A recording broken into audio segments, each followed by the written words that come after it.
বিসমিল্লাহির রহমানির রহিম।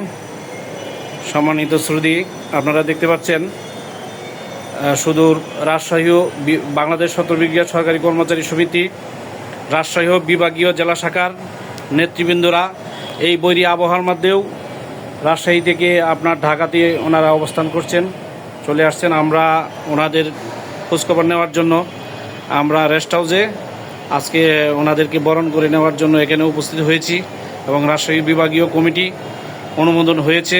এখানে উপস্থিত আছেন বাংলাদেশ সরকারি কর্মচারী সমন্বয় পরিষদের সংগ্রামী নেতা, আমাদের আস্থাভাজন, আমাদের বড় ভাই এম এ হান্নান সাহেব, বাংলাদেশ সতর্কবিজ্ঞান সরকারি কর্মচারী সমিতির প্রধান উপদেষ্টা উনি, এবং আমাদের বাংলাদেশ সতর্কবিজ্ঞান সরকারি কর্মচারী সমিতির কেন্দ্রীয় কমিটির সম্মানিত সভাপতি জনাব রফিকুল আলম সহ কেন্দ্রীয় একাধিক নেতৃবৃন্দ উপস্থিত হয়েছেন।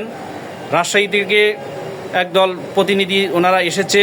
এখানে আমাদের সিনিয়র ভাই আজকে নির্বাচিত হয়েছে আব্দুর রব ভাই, এবং সাধারণ সম্পাদক জনাব আমিনুল ভাই, উপদেষ্টা হয়েছেন আমাদের সিনিয়র ভাই জনাব মুক্তার হোসেন ভাই। সকলকেই কেন্দ্রীয় কমিটি থেকে প্রাণঢালা অভিনন্দন।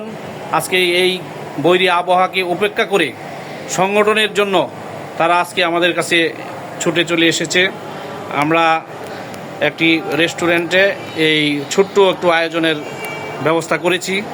একে একে আমি আপনার সবাইকে দেখাচ্ছি। আপনার এই রাজশাহী নেতৃবৃন্দরা এসেছে। এখানে আপনার তাদেরকে একটু সংবর্ধনার ব্যবস্থা করা হয়েছিল, সংবর্ধনা দেওয়া হয়েছে। ইতিমধ্যে আমরা দেখতে পাচ্ছি যে অনুমোদিত কমিটি আমাদের প্রধান উপদেষ্টা মহোদয় হস্তান্তর করছেন। এই মুহূর্তে আমরা আপনাদের লাইভে আছি।